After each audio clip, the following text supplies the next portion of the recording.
It's time for The Frangie Show on 1010XL 92.5 FM. All right, we welcome you in. Glad you're along for the ride on a Monday. The new drug today is another win for that Gator basketball team. We'll certainly talk about that, among other things. Frangie, Carline, and JJ LaSelva with you. Robert Duvall died today. Yeah, that's a shame. I mean, he was 95. Great life. Lived a great life. One of the greatest American actors of all time. The volume of stuff that you remember him from. Sometimes a guy will die and you'll think, okay, he was in this, this, and this. And there's even a fourth one. Robert Duvall. There's 17 of them. You could run him off, couldn't you? I mean, you could run him off all day long. Yeah. And he had a prominent role in all of them and was good in all of them. You know, for me, because I'm always sports movie guy, it is great as Apocalypse Now and The Godfather were. It'll be The Natural for me. Okay. Because I loved the character. Yeah. That wouldn't win many votes, but it would win mine. But, yeah, for me, The Natural. He was also in Days of Thunder. Yeah. As the crew chief. Yes, he was. Yes, yeah. he was. So, but the funny thing about that movie is it's got such a big contingency, error. Because in one scene, he's talking to Tom Cruise. Robert Duvall's the crew chief, and Tom Cruise plays the, cocky young upstart. Driver, yeah. And he's wearing a Georgia hat. And then, 20 minutes later, they're in a different scene at a different racetrack, and he's talking to Tom Cruise again. He's got a Gators hat on. Yeah. It's like, well, that would never happen. They got that far wrong. How did they miss on this? Oh, so, but yeah, say dead at the age of 95. But I was going to say not a character actor, but his best roles were he wasn't the lead. Right. You know, he was that's what, so it'd be was cheesy. Never like a romantic comedy guy at all. No, but he was too prominent to be character actor guy for that phrase, but he was not the lead guy. It's a good point. He probably was kind of Gene Hackman was sort of like this too. Yeah.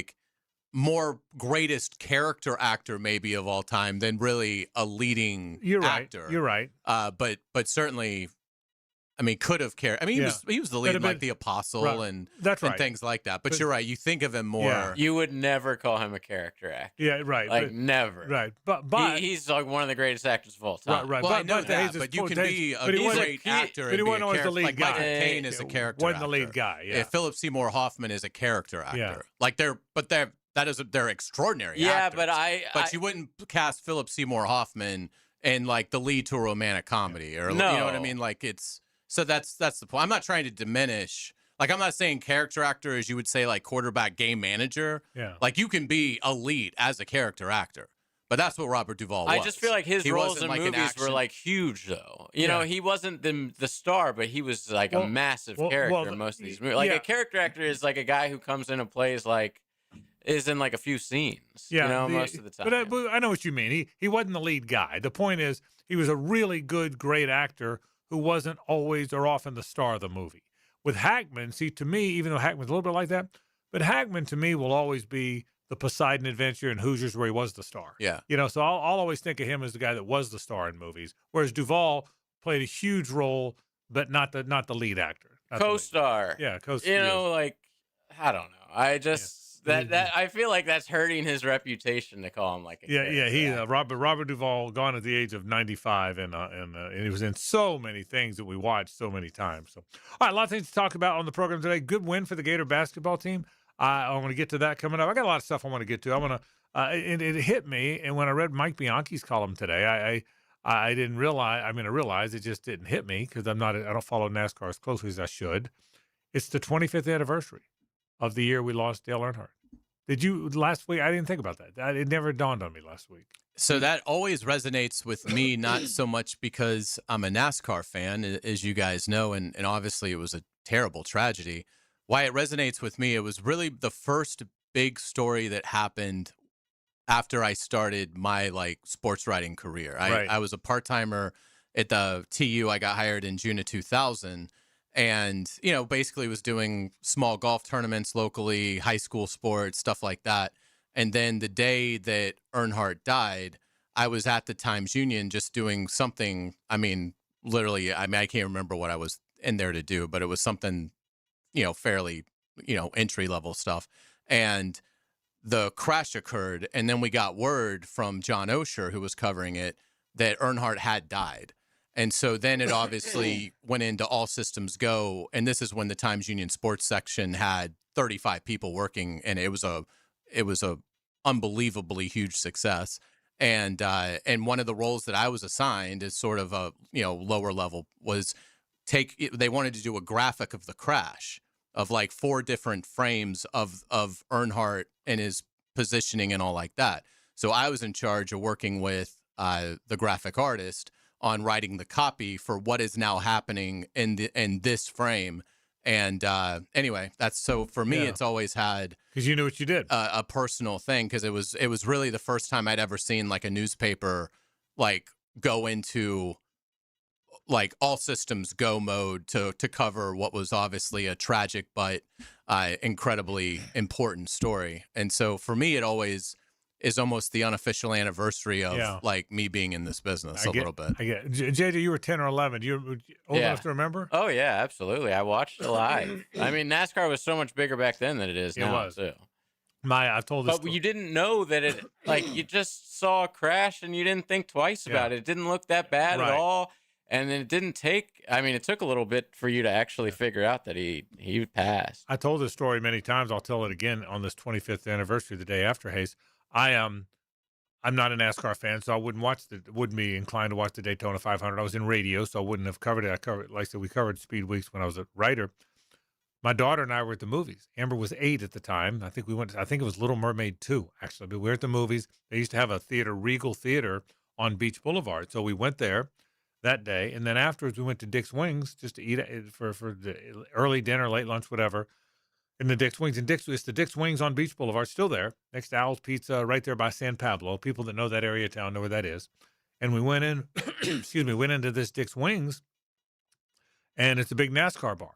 And it doesn't dawn on me, the place is packed, but it's quiet. It's really cool. And again, it's still, the light hadn't gone on for me. So we sit in a booth, and then I look at one of those big, remember the big screens back then? It was like a big box with the screen. That's how the big screen TVs were. So I look at a big screen, it's not dawning on me how quiet and somber everybody is. And I look over the big screen, and it says Dale Earnhardt. It says his name. And then I see the parentheses. 1951 to 2001, or I think it's what it was, 1951 to 2001. I thought, wow, Dale Earnhardt died today. And you didn't have to be a NASCAR fan to understand the significance of that on the world of sports, not just on NASCAR. So I remember where I was sitting in the booth, and my daughter going, "Daddy, what'd you see?" I mean, she was 8 years old, and then I looked around, and people were tearing up and crying, and then one of the news stations came to interview people. That was one of the TVs. One of their jobs. Like you said, it was all hands on deck. Same thing in the TV business. And I think it was First Coast News came in there, and they were interviewing people in the Dick's Wings. So that's that. I, like you, I remember exactly where I was. And what a moment in NASCAR history. And again, for young people that weren't alive, don't remember it, he was a star unlike anything that sport has seen since. That's correct. And that's exactly what he was. He was bigger. There was Petty, and there was Earnhardt, and they were bigger than the sport, and nobody's been since. Nobody. Because a lot of people didn't like him. Yeah, he was. He was loved. Oh yeah, he was loved or hated. Absolutely. Yeah, he was both. That's exactly right. So anyway, it just hit me that it was 25 years. By the way, if you did to now, Tyler Reddick won in a very close race, and he of course drives a car owned by Michael Jordan. If you follow NASCAR, again, I don't follow NASCAR, but I read the stories. So Tyler Reddick wins. Anyway, Michael Jordan, apparently he used to play for the Bulls. He did. I don't know. Yeah, same guy. Same guy. Yeah, same guy. Yeah, never could win the big one. I guess I should have cleared that up. He played for the Wizards. They sucked. Well, never could win the big one because he couldn't make the big shot. Yeah. Like I said, you got to make the big shot to win the big one. So. Baseball star Michael Jordan wins the Daytona 500. So Tyler Reddick wins it on the 25th anniversary of the day we lost Dale Earnhardt. So, and again, that just sort of hit me. All right, a lot of things to get to today on the program. We'll start the show in just a minute on the Gator win over Kentucky. A lot of thoughts on that win. A very good win. Maybe, in my mind, the most impressive win in this streak. The margin wasn't as big, but that's the best team and a team that matches up with them on a lot of fronts, and they still won the game. We'll talk about that.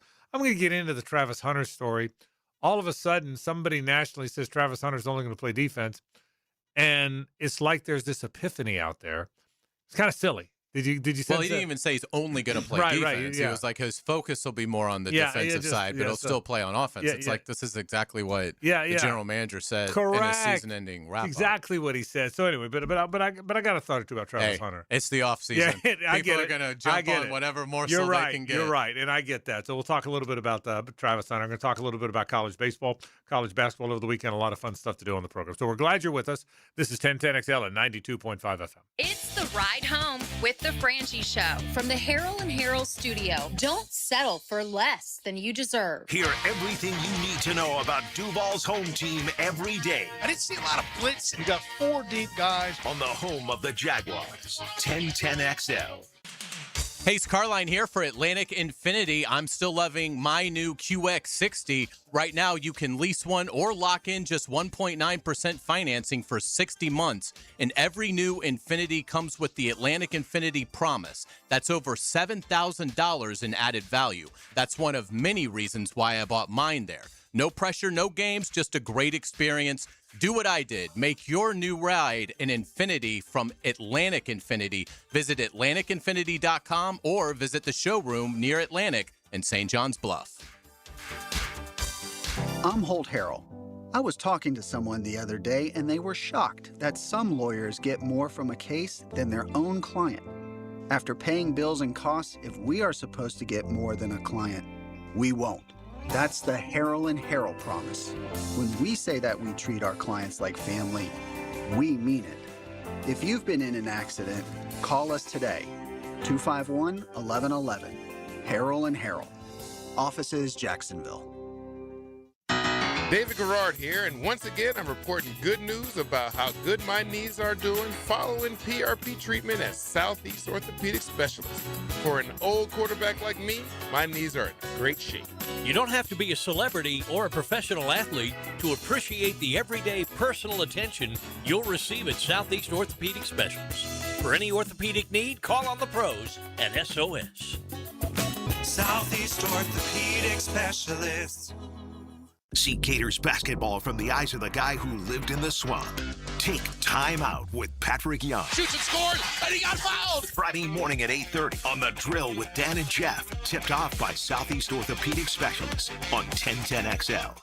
When you're faced with damage in your home from water, fire, or mold, you need a team with the expertise to fix it right. Resto Pros! A locally owned, nationally backed franchise that's here to help you when you need them. A team that does it right the first time. Resto Pros! Remember, you don't have to use the insurance company's preferred contractors. Get it done right by a licensed professional you can trust. Call 904-201-9151 or go to RestoProsNEFlorida.com. That's RestoProsNEFlorida.com. Resto Pros!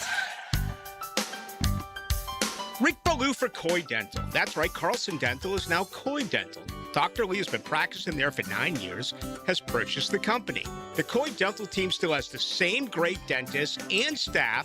And remember, if you get nervous visiting a dentist, don't. There's never a problem at Coy Dental with light sedation for cleaning and deep sedation for all your restorative needs. Coy Dental, located in Bartram Park. I'm Chris Folds with First Coast Habitat for Humanity. Because of the players, we're empowering families to build better futures through home ownership and building homes, communities, and hope. It's 22 days until the Players' Championship.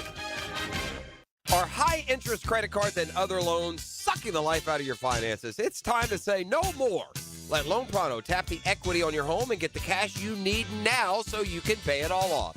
Hey, it's Prosser here. Corey and Jack called Loan Pronto in a matter of days. They had $160,000. They kept their 3% mortgage intact, didn't even need an appraisal, and with all that cash, they wiped out all their credit cards and 2 car loans, saving $2,000 a month. You can do it too. LoanPronto.com, the rapid equity loan program, can get you $100,000, $200,000, even $500,000 in cash.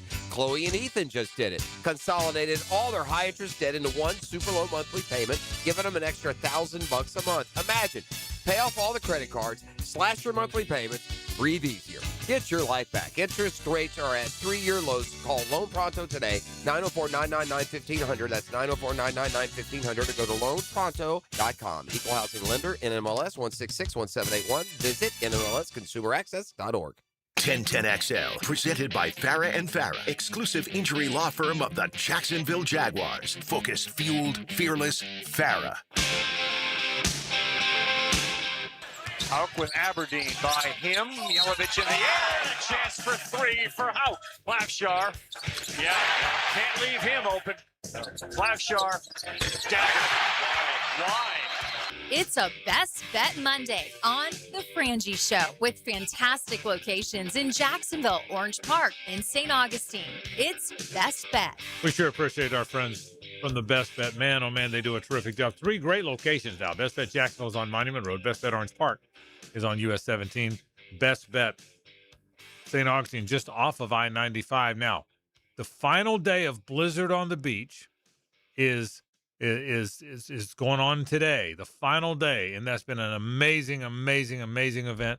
All kind of great things going on all week, every week at the Best Bet. You can see all the tournament and promo details at bestbetjacks.com. And again, the last day of Blizzard on the Beach, it is today. So a lot of things to talk about today on the program. I thought the Gator win was significant in so many ways. Hayes, number one, excuse me, this is a team that matched up with them. Kentucky's big now. Kentucky's got 7'1", 6'11", 6'10", the same way Florida does. They're physical. Their guards are big and physical. So Florida was not necessarily going to be the more physical team against Kentucky. I thought Kentucky matched their physicality. I thought Kentucky matched their toughness. I thought Kentucky's built kind of like Florida. Florida's just better. Sometimes two teams can be built very similarly. One's just better coached, better players, better skill. And I thought that's what stood out here. It was a good game. Florida led most of the game, yet Kentucky never went away. I thought Kentucky battled in that game.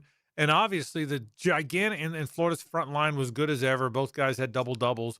Hauk, obviously the best player in the SEC, in my opinion, had another big game. But obviously the storyline is Xavier Lee and Clavjar making all the threes. If Xavier Lee shoots like that, they'll win the national championship. I mean, that's you've waited for that all year. I'm not sure Boogie Fland is ever going to be that. He's a good point guard. He's an old school point guard, as Todd Golden calls him. He's a slasher. He cuts, he passes, he defends. He's like a wide receiver with the ball in his hand. He gets up and down the floor. But he's never going to make a bunch of threes. He's not. Lee, I didn't think would. He now looks like he's a pretty good shooter. That step back is a pretty good weapon for him. And it was interesting. Kentucky's plan, like Auburn's and others, pack it in around the big guys. Well, number one, the big guys still scored some, but that's as many open looks as Urban Clavjar's had all year long. Certainly in an SEC game. The problem is sometimes Urban can't get him off. He shot 11. You realize he took 11? He was 5 out of 11 from the arc. You let Urban Clavjar get off 11 shots, 11 three-pointers, he's making 4 or 5. I mean, I'm confident enough to say he gets off 11, he'll make a minimum of 4 every game. Agree or disagree? Totally agree. Every game. So I thought Florida, and I didn't even think Florida was at their best. I thought they missed some bunnies, as both teams did. But I thought that was a good win because that was the best test for them against a blue blood, a team that was red hot coming in, a team that matched up well with them physically, and the Gators still handled them. I thought that was a great win. Absolutely a great win. Anytime Florida beats Kentucky, it's a great win. I mean, even after the win, I think there's just now 43 and 111 lifetime against Kentucky. So obviously, anytime Florida beats the Wildcats, it's cause for celebration. I'll say this for Kentucky: Mark Pope's a terrible coach. Terrible coach. How we've now seen, 12 SEC games. We've seen 25 total games of Florida. No team has left Urban Clavjar is open, particularly at crucial moments, like Kentucky did. I mean, they cut the lead to 2, and Kentucky looks like they're going to pull off another one of these comebacks that they've become famous for this year. And you just leave Urban Clavjar open twice and within a minute of each other, and that's it. I was stunned at the defensive lapses.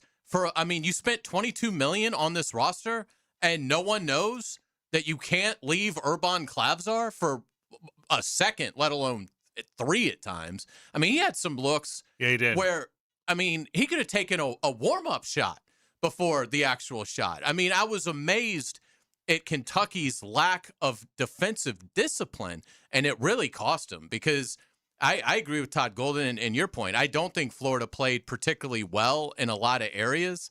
They did win the rebounding battle, but Kentucky won it early on. Florida ended up winning it, by 8.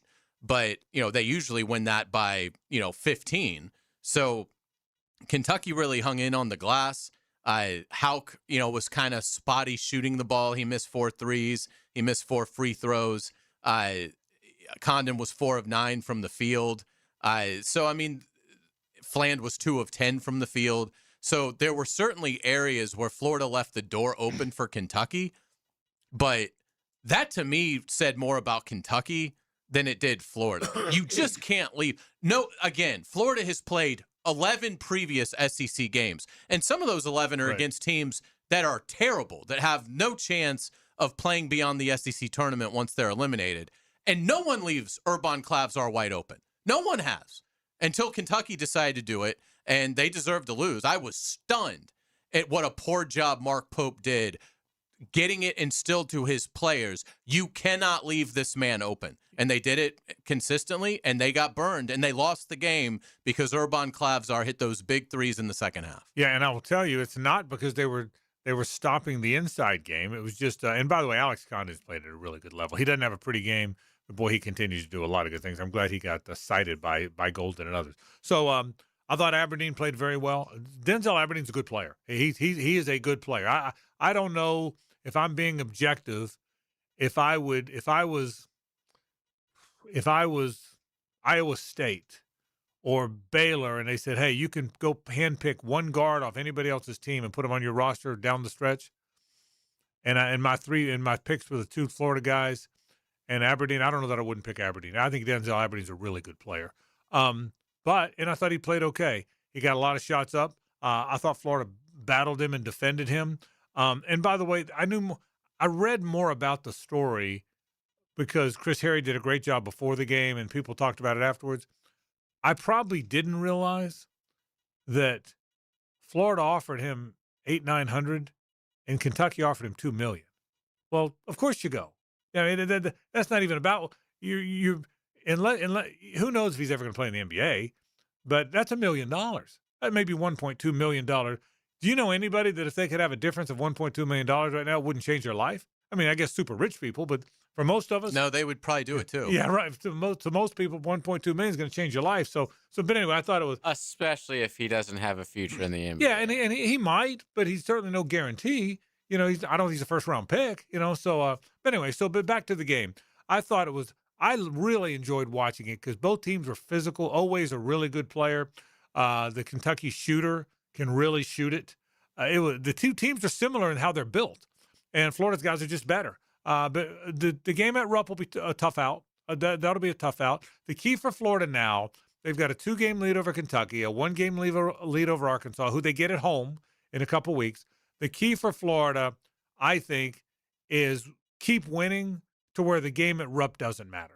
That's what you have to do. If you win out until you get to Rupp, it doesn't matter if you win at Rupp. And I think that's the key for the Gators because I do sense Kentucky's the next best team in the league, and I felt that way before the game, and I feel that way after the game. I think the SEC race is pretty much over unless Florida suffers some just catastrophic injury between now and then. But if Florida stays healthy, looking at the paths, because I think Arkansas is the only team that really has a chance. If any team that's 2 games back of Florida, you can forget it. Even Kentucky, it's just not going to happen. But so it's between Arkansas and Florida. And you look at what each team has remaining. Florida has, in terms of its 6 remaining SEC opponents, those 6 opponents are combined 33 and 39. Arkansas faces at Alabama, home against Missouri, home against Texas A&M, at Florida, home against Texas, and at Missouri. Their opponents are 46 and 26 in the SEC combined. So Florida faces 33 and 39 in terms of its last 6 SEC games. Arkansas, 46 and 26. So Arkansas has a far harder road. They have to go to Gainesville. I think you can pretty much count them out unless they just catch amazing fire. And I don't see Florida losing 2 of these games. So, I mean, as somebody that, to me, that was priority number 1, was win the SEC regular season title, I'd say you can put those odds around 90% that Florida is going to win the regular season title. Again, assuming you can't lose like Houck or Chin. You can't lose any of these guys you mean barring to injury. a significant injury. Barring but if injury. they don't have an injury, Florida, I don't think the finale at Rupp is going to decide the SEC title. I think that's going to be decided when Florida beats Mississippi State the game prior. Florida's 10-2 in the league. Arkansas is 9-3 in the league. One game back, and the two teams play on February 28th in Gainesville. 8:30 game, by the way. Here's what's interesting. There's 4 teams now at 8-4. Vanderbilt, Alabama, Tennessee, and Kentucky are all at 8-4. So, again, Florida's 2 clear of those teams with 6 games to play. So you got a 2-game lead with 6 to play. And to your point, a few of those games, I'm probably not quite as convinced as you are, but yeah, South Carolina, Mississippi State aren't going to Gainesville and beating them. Okay, so that's 12. I mean, I can tell you that. There's not a lot I'm sure of, but I'm pretty sure of that. So could they get upset at Ole Miss? Could they get upset at Texas? We'll see. But they're certainly in the catbird seat now. I mean, Ole Miss is 3-9 in the SEC. Yeah, and that's right. And Texas isn't that much better either. So we'll see. So I think Florida is going to win I agree with you, but I think the key is, to your point a minute ago, get it to where the game at Rupp doesn't matter. That's the whole key. Get it to where you don't want to. What you don't want to do is Kentucky's 8-4. You're 2 games clear of them. So if you don't lose again, then it doesn't matter. It doesn't matter what happens at Rupp. So if you don't lose again, it doesn't. And Kentucky's not going to win out. I mean, their schedule isn't easy either. Right. So, I mean, there's much more of a chance that Kentucky loses as opposed to Florida before they meet in the finale. So, again, I think it's pretty close to being locked up for Florida. But this is a big week for their mental toughness, because this is now a week. They finally have gotten to a week where they basically have what looks to be 2 gimme putts. So they're like a 21-point favorite tomorrow night at home against South Carolina, who's 2-10 in the league. And then you go to Ole Miss for a noon start. You know there's going to be 500 people in that arena to watch a 3-9 Rebels team take on the defending national champs. So this is a big week for Florida in terms of being able to, not play down to the competition. These are 2 opponents that they should absolutely blow out of the gym. So it'll be interesting to see how they handle it, because for a while they've been playing these, pretty high-level games. It's been a while since Florida's played a team where they were just a significant favorite. They will be in both their games this week. It'll probably actually hurt them a little bit in the net, because these are not going to be, big-time quad 1 games. You're looking at picking up a quad 3 and probably a quad 2. But you got to win these games. This will be a sign of their ability to stay focused when the spotlight isn't as bright as it was in some of these bigger matchups. Meanwhile, as this team continues to evolve, one thing that's clear is they found some 3-point shooting. Now, listen, that doesn't mean it's going to be there forever, but this is back-to-back games with 10 makes. This is a team that couldn't make 4 or 5 early in the year. It's back-to-back games with 10 makes for the first time this season. Yeah, that's right. And I will tell you, if Xavier Lee plays, he's always been a good player, just couldn't make anything. Fland is a good player, can't make anything. So if Xavier Lee starts making them, but I will tell you, and I'm not new to the party on this one, I felt like Klavjar was going to be a big part of their team and Hayes, we had this talk when the season started, because you have to have somebody. I mean, he can really shoot it. You have to have that one guy, just like the Kentucky guy can. You have to have that one guy that can really shoot it, because not only are 3 points more than 2, but it changes how you defend. When you've got the best front court in America, and frankly the best offensive front court in America, if you have a guy that has to keep you honest. Again, if you're Kentucky, you say, okay, to your point earlier, I got a 7-footer, I got a 7-1 guy rather, I got a 6'11 guy, I got a 6'10 guy. I'm just going to lean in on him. Okay, well, if that means your guards are even doubling down to help and everyone's helping, and you let Klavjar shoot it, well, now it's a harder team to defend. That's the significance of what's happened the last couple games. They were not a complete team earlier, because you have to make threes. You know the stat. Jimmy Dykes says it about every 2 minutes, by the way. No team has ever won the national championship by shooting under 30% from 3, and Florida is trying to get there. Have they gotten there yet? They're close. They've got to be getting close. Yeah. They're probably not there yet. They did shoot 35.7% against Kentucky, Yeah, so they they're certainly closer. took a big step towards it. But I don't know if they're there yet. But you got to make threes. You have to make. You don't have. That doesn't have to be your calling card. It doesn't have to be your identity. It doesn't have to be what you do best. But you got to make threes. And it looks like now they have a complete team that can do that. I tell you what, there's not much not to like. There isn't much. Now listen, I don't think they're going to lose one of these games coming down the stretch either. If they play badly, and by the way, last year's team never did. Last year's team, once they got going, that was it. The 14 team, once they never lost a game in the conference, so they may not have a game where they play poorly.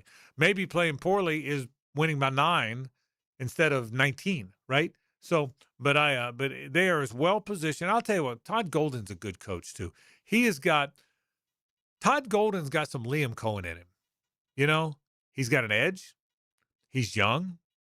I think they're about the same age, right? Aren't they both about 40? Aren't they both the same age? I don't know how old Golden is. I think he's. They seem like they're. I think they're about 40. I think they're both 40. I think they both have an edge to them. I think, which I like. I mean, Golden ain't afraid. Well, you say, well, Kentucky's good. Yeah, they're good. They have a $22 million payroll. I love that. I mean, that's a jab. Okay, my payroll's 9 years is 22, and I beat you anyway. I mean, that's what he's saying. So he's not afraid, just like Liam's not. He's an offensive thinking guy. There's a lot of parallels between what we've seen, not what we think we might see, but what we've now seen from Todd Golden and we've now seen from Liam Cohen. Because we follow both teams very closely, we can see it. Same age, offensive minded, ahead of the game in terms of analytics, not afraid to take chances, not afraid to say what you think in press conferences. I see a lot of parallels between those two guys. I really do. Yeah, I mean, really, Golden's further ahead. Golden's proven that he can do it more than one time, and obviously we're very cognizant of, that's on the forefront of Liam Cohen's mind. That's what he relayed to his assistants in the staff meeting that the Jaguars digital team tweeted out last week. That was phenomenal. But yeah, I mean, obviously young, offensive-minded, creative, innovative, and certainly able to form that edge, but also have a culture of closeness with the players. And I mean, what Todd Golden has done at Florida is an A+++++++. I mean, you couldn't have asked for anything more from what Todd Golden has done. I mean, they're 20 in their last 26 SEC games. They're 22-4. In what has been the best league over the last 2 seasons combined, the SEC, he's 22-4. in his last 26 SEC games with a national championship that they don't win if he doesn't start deliberately fouling Texas Tech with 3 minutes left. I still don't know another coach in the nation that would have done that. It's been amazing. So, yeah, I would say Liam Cohen's chasing Golden a little bit, right, but certainly they look like they have a lot of the same DNA. They're both 40. Golden is 4 months and a day older. That's what I got. That's the kind of information you get around here. Todd Golden and Liam Cohen, Hayes. That's what you get here. They're both 40 years old, but I mean, they're exactly the same age, other than 4 months. But I sense there's a lot of similarities. So I love where Golden has this team. I love how they play. I love how he's got them playing. I love the swagger they're playing with. It's going to be fun down the stretch. We'll take a break. More in a moment. Stay with us. The Frangie Show from the Harold and Harold studio. Don't settle for less than you deserve. Live streaming from the XL Digital Studios. Brightened by Harbor Dental Care, Jacksonville's first choice for dental emergencies. All right, folks, our private equity fund just bought another one in Jacksonville. Love it. Let's make sure the website says locally trusted. Should we change the number to a Florida area code? Nah, just pretend we're local.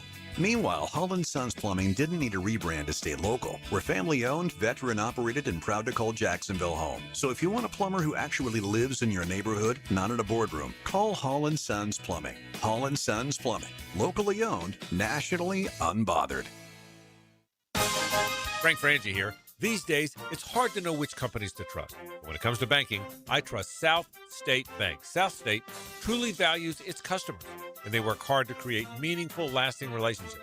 I love going into my local branch. I see the same smiling faces I've seen for years. South State is the largest bank headquartered in Florida, so they're able to offer all the banking services you need. You can trust South State Bank. Banking forward.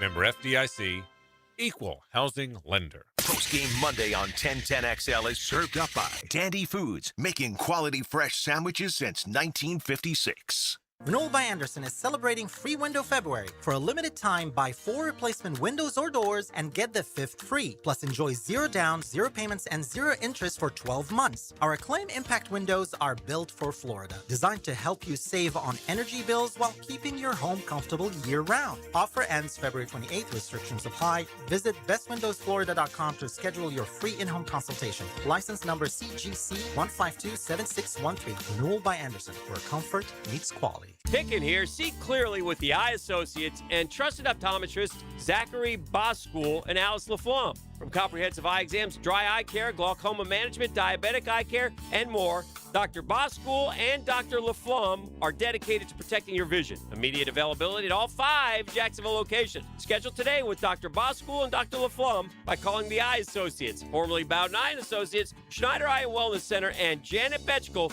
MD at 296-0098. The North Florida Ospreys take center stage as Division I basketball returns. Osprey basketball soars back to CSI Company's court at UNF Arena Thursday, February 19th, for a conference matchup against Austin Peay State. The Ospreys defend their home court against the Governors, tip-off at 7 o'clock. Secure your seats at unfospreys.com/buy tickets now. unfospreys.com/buy tickets now. Swoop! Checkmate. I'm Brendan Cecilia, founder of Checkmate Coatings. And I'm Chester, company mascot at your service. There are 2 important steps to installing the perfect garage floor. The 2-stage coating application, sure, but nothing is more important than preparing the floor. Our team uses diamond grinding machines to grind your floors to a smooth, level finish. Only then can we... Hold on! You grind garage floors with perfectly lovely diamonds? No, Chester. We grind floors to perfection using the very best ugly diamonds. Too ugly for jewelry, but perfect for the grinding pads we use to prep the surface. Perfect preparation and application. Now that's a perfect marriage. Ugly diamonds? Check. Perfect preparation? Check. Smooth, gorgeous gleaming floors that really catch your eye? Checkmate! Transforming your floors, making them great. Checkmate. Visit checkmatecoatings.com. 1010XL, presented by Farah and Farah, exclusive injury law firm of the Jacksonville Jaguars. Still, present, ready. Farah doesn't flinch. It's a Best Bet Monday on The Frangie Show with fantastic locations in Jacksonville, Orange Park, and St. Augustine. It's Best Bet. I can tell you weekend winnings continues this coming Friday and Saturday at all those Best Bet locations with the $500 the first 30 minutes. You ready for this? $1,000 the second 30 minutes from noon until midnight. I'll say it again. Friday and Saturday, all Best Bet locations at St. Augustine, Orange Park, and here in Jacksonville on Monument Road. $500 the first 30 minutes. $1,000 the second 30 minutes, noon to midnight. It's 12 hours. So get over to the Best Bet. You'll be glad you did. Frangie, Carline, LaSelva with you as we continue on. So everybody wants to talk about Travis Hunter now. That's kind of all the rage. The James Gladstone, to Hayes, the point you made earlier, James Gladstone kind of said what they're going to do. He said, listen, we're going to still play him on both sides. But if you look at our roster and you follow the roster, it's very clear now there's more needs on defense than there are on offense. That doesn't mean we've made a decision to do one versus the other, but that's the obvious thing. I will say this. If he's healthy and he is an every down cornerback. See, this year, the way it started, it's not what he was. He was pretty much a most down receiver and a sometimes down cornerback. If they switch it, then he'll be an every down cornerback. If he's an every down cornerback on a defense that is pretty good in some other spots, I will tell you this. I'm excited about seeing that. Now, again, I still think he's going to play both sides of the ball, and I still think you're going to see him on offense some. And I do sense the mentality switched from a lot of wide receiver and get off the field downs on defense to a lot of defense and stay on the field downs on offense, which is kind of the reversed a bit. That's my gut. But I will tell you, Hayes, what it has got me thinking is, okay, if he is on the field every down, what we did see this year is teams that can really cover can get deep in the play. Look at Seattle. Teams that can really cover get deep in the playoffs. So, yeah, I'm intrigued. I haven't thought much about it. I thought about it when the season ended. We obviously now know that Brian Thomas and Jacoby Myers and Parker Washington are going to be here and will probably be the first three. We all know now that we think Greg Newsome probably won't be. Monteric Brown, at least for today, is a free agent, so that's where the need is. So we've all known that. That's not new. But I have got thinking about it and thinking, well, it would be kind of fun to see how it plays out if number 12's on the field every down on defense. Yeah, to me, the conversation with Travis Hunter isn't so much about where he will play. And last year as a rookie, he played double on offense than defense. He played 28% of the offensive snaps, played 15%, 14.7% of the defensive snaps. So it was more tilted to the offensive side last year. I'm not so much wrapped up in that is this conversation, from the national reporter would lead us to. I'm more curious about this. Like, what if he really is extraordinary? Right. Which you can't discount, because I thought he played pretty well for a guy as a rookie trying to get acclimated to being a pro, playing at the NFL level, and, oh, by the way, mastering 2 different assignments week in and week out. I thought he handled that very well. Year 2 could be a year where Travis Hunter absolutely explodes as a player in the NFL. And that's what I think is really interesting. Like, what if he is getting ready to have one of the top breakout seasons of any player in the NFL this coming season, which I think he's capable of? Well, you just won 13 games. I mean, if Travis Hunter becomes a superstar in year 2, I don't care if it's at receiver or corner or a mix of both. For a team that was as good as this team was last year, I mean, they could be frightening for opponents if Travis Hunter has that kind of breakout. That's what I think is the bigger question, is what kind of a player can Travis Hunter be now that he has an offseason? The knee injury isn't going to disrupt his offseason or anything like that. I mean, he'll be fully healthy by the time he's got to be out there for training camp. So it's not like, well, he's got to deal with this injury. He played enough football on both sides to get a very good grasp of what's going to be asked of him. The systems are the same on both sides of the ball. I mean, Travis Hunter was a huge winner, and Campanile and Udinski both coming back. That absolutely should enable Travis Hunter to take a big step forward. But what if he's great? Like, what if next year he is unbelievable? What does that do for a team that was already on the precipice of competing for the Super Bowl? Yeah, and no, I agree. And again, if he's great, as you said, and he was playing offense, that's great. But there's only so many balls to go around, and it looks like they've got 3 pretty good ones there. If Brian Thomas Jr. plays like he did sometimes last year and all the time as a rookie, you got a pretty good idea what you got in Jacoby Myers and Parker Washington. So even if he, to your point, because I think he is that, by the way. Look, people have criticized the Jaguars for trading up to number 2 to get him, and whether you agree, I don't agree with that, but whether you do or not, nobody debated he was going to go any lower than 4 and 5.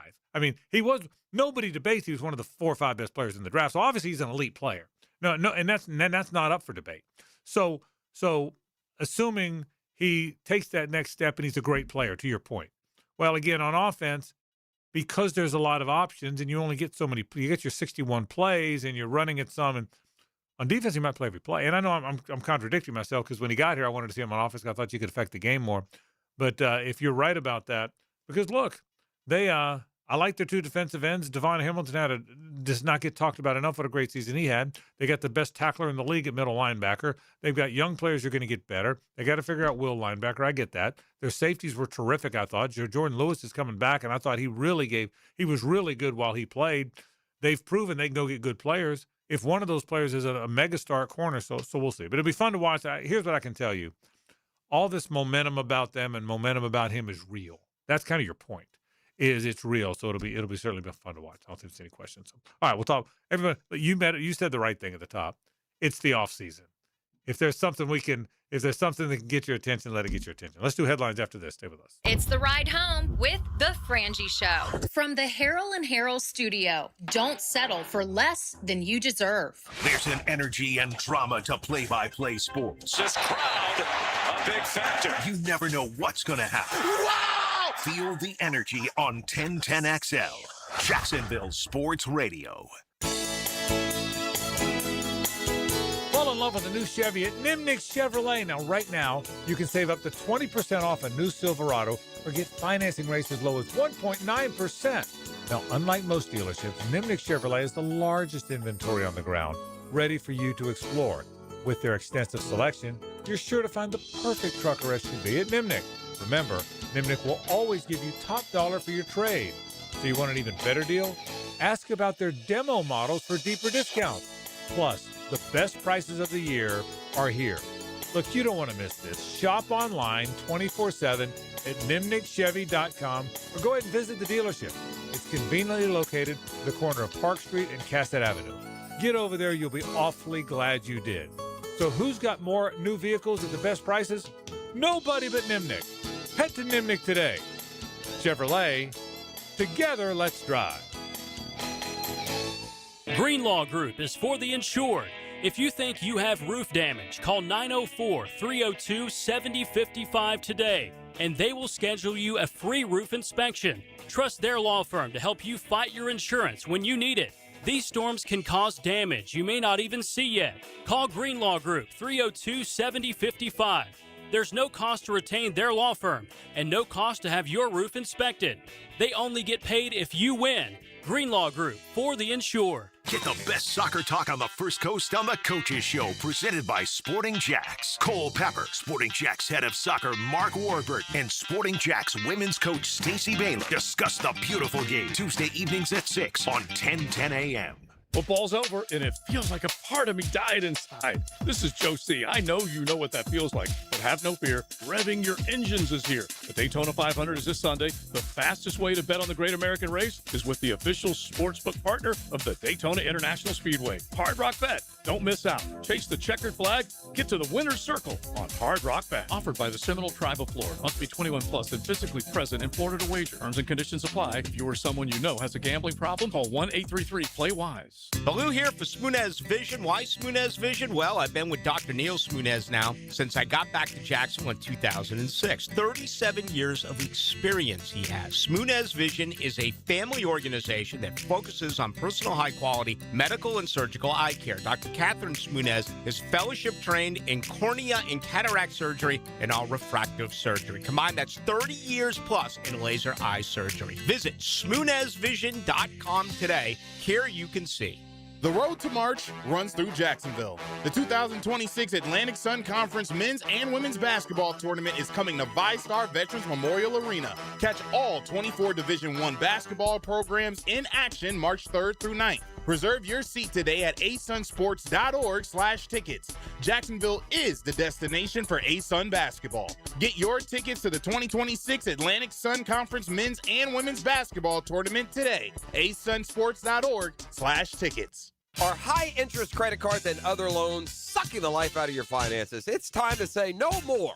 Let Loan Pronto tap the equity on your home and get the cash you need now so you can pay it all off. Hey, it's Prosser here. Corey and Jack called Loan Pronto in a matter of days.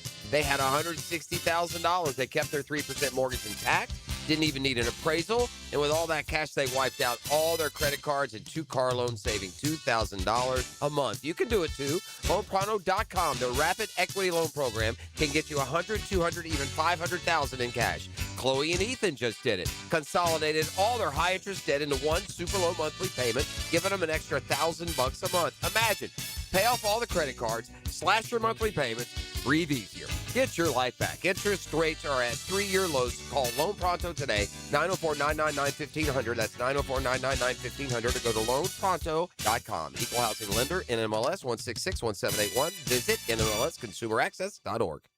1010XL, presented by Farah and Farah, exclusive injury law firm of the Jacksonville Jaguars. When it's game time, Farah doesn't flinch.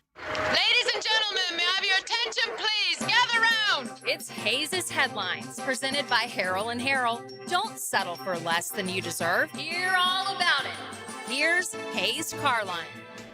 All right, welcome back to the Frangie Show. We've got Frangie and JJ LaSelva. I'm Hayes Carline. Thank you to our friends at Harrell and Harrell. Give them a call at 251-1111. They will take great care of you. Hopefully you won't need them, but injuries happen. Harrell and Harrell, that is who you need to put your trust into. Let's start with the Jaguars. Some small but significant moves as the team announced they have re-signed defensive tackle Matt Dickerson and running back DJ Dallas. So Dickerson, obviously some key depth there along that defensive front, and some good special teams help with DJ Dallas. Dickerson became a starter when they faced the run. He was actually the backup 3 technique to Eric Armstead. But when the other team was going to run the ball, Hayes, he'd start the game. So Dickerson went from a guy nobody knew or heard of or whatever to a starting 3 technique. Again, Eric Armstead was in there in passing downs. Dickerson was in there in running downs. So he became a starter. DJ Dallas is interesting. Guy from around here, played at Miami, was from South Georgia. Very good kick returner, physical downhill runner, and a number. Remember, we all know this, that Travis Etienne may or may not be here, but you want numbers at that spot. I think he's a guy they're not afraid to give the ball to. So I think Matt Dickerson's going to be on the team and might be their starting 3 technique. I can tell. Again, he's not a great pass rusher, but he's very good against the run. And DJ Dallas is a guy that could be on the team. So, I don't think those are insignificant signings at all. Let's get to around the NFL. The Dolphins have begun their rebuild. Miami has released receiver Tyreek Hill and defensive end Bradley Chubb as we get closer to the start of free agency. You know, Bradley Chubb's a very good player, better sometimes than others. Tyreek Hill's interesting. That's he's a 5-time All-Pro. Not Pro Bowler, he's a 5-time All-Pro. He's explosive. He's one of the most explosive players in the NFL. Now, he's troubled off the field. And he's coming off one of the most gruesome injuries I've ever seen. And he had a horrible injury. But when right, Tyreek Hill is one heck of a player, man. That one's going to interest some people. And you're right, JJ. It's a bad injury, and he's had some issues. But boy, oh boy. And the injury may matter because his speed is his thing. Explosiveness and speed is his thing. But he'll play somewhere, I'll bet you. Oh, yeah, I would think so as well. Let's get it to college basketball. The Gators handle Kentucky 92-83 in the O-Dome. Xavier Lee led the way with 22 points, while Urban Klavzar drilled 5 threes to finish with 19 points. UF connected on 10 threes in back-to-back games for the first time this season. I think with Xavier Lee, Hayes, I think the speed of the game, that's what they would call it if it was football. So I'll say the athleticism and tempo of the game for Xavier Lee. I don't sense that even at Princeton, he played against a lot of teams like he plays against every week. And I think that affected his shooting. I think it affected his step back 3. If he's found it, remember the last 2, he was very good against Georgia too now. Scored 18 against Georgia. So if the light has kind of come on now, oh boy. Look out when you play these cats. I mean, if the lights come on for Xavier Lee as a shooter, he's already playing well. But if the light has come on as a 3-point shooter, good luck beating the Gators. Well, Xavier Lee got another potential confidence boost today. He was named the SEC Player of the Week. He's the 4th Gator to win the award, joining Thomas Houck, Ruben Chinliu, and Alex Condon. This is the first time the Gators have ever had 4 different players win this award in the same season. Amazing. I guess it's Boogie Flan's turn now. Yeah, and by the way, really the only starter that hasn't. And by the way, make no mistake about this, that's something they vote on. The truth is, Florida's national championship last year, the fact that they now are relevant, they've come to prominence. They're the best team in the league. They're going to get more of those because people are going to err on their side. They're going to get the. If there's a tie, they're going to get the tie. They're going to get the benefit of the doubt because people now know how good they are. You have to pay attention to a team to notice they're good players, and everyone's paying attention to Florida now. Absolutely. The Gators are now 19-6 overall and own the SEC lead with a 10-2 record. Florida is 9th in the updated net rankings and 5th in KenPom. Joe Lunardi currently projects UF today as a 3 seed in the South region. Yeah, I thought that was low. He's got him 9th overall now. I would be very surprised if they're not a 2 seed. I don't think they're going to the 1 line, and they could fall to the top of the 3 line, which is where he has them. I'm surprised he doesn't have them on the 2 line. I really am. Yeah, and he kind of flip-flopped them. They were on the 2 line going into the weekend. Beat Kentucky, but they had Georgia lose, which made that go from quad 1 to quad 2. Yeah. So there's always, You're right. the way it kind of helps, but it can also hurt you in some ways, depending on what other teams that you've beaten or lost to do. And Mike White's team is just falling apart. But let's get it to Tallahassee, because FSU continues to play well. They shook off a tough loss to Virginia last week. They bury Virginia Tech in Blacksburg, 92-69. The Noles outscored the Hokies 53-27 in the second half and shot a blistering 62% for the game. Martin Somerville led FSU with 23 points. Yeah, and we talked about this. People in Tallahassee feel like they've got the right guy now. I mean, they've got. You talked about that loss to Virginia. That's their only loss in the last 5 games. They've won 4 of the last 5. They've won 5 of the last 7. They're playing at a pretty good level right now. Remember that this is the team that lost 5 games in a row not that long ago. That one day they beat Miami in that night game by 2, and that kind of kicked it off for them. No, they're playing very well. You're right. And Virginia Tech was a bubble team, so that's a great win, right. And it's devastating for Virginia Tech's hopes of making the NCAA tournament. Florida State just right around 500. So again, barring they're going to have to win the ACC tournament to get into the NCAA field, but still, it's certainly good signs in year 1 for Florida State, particularly when you look at this last month of play. Let's get it to the River City Rumble. JU takes the first meeting, fending off UNF at Swisher, 63-56. Jason Thirdkill led JU with 19 points and 9 rebounds. The Dolphins are 5-9 in ASUN play, while the Ospreys are 4-10. It was a good game. I wasn't there. I watched the Florida game, and then I watched the last 7-8 minutes of this on TV after the Florida game was over. I'd kind of been switching back and forth. JU had a decent lead. UNF made a terrific run to take a lead. JU made a run to go back.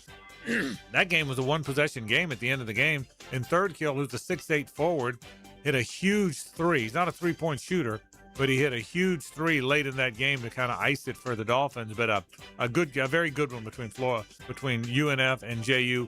Again, I hope both of them can find some way to get hot as the ASUN tournament comes to town. Yeah, absolutely. This is an odd national story with a significant local element to it.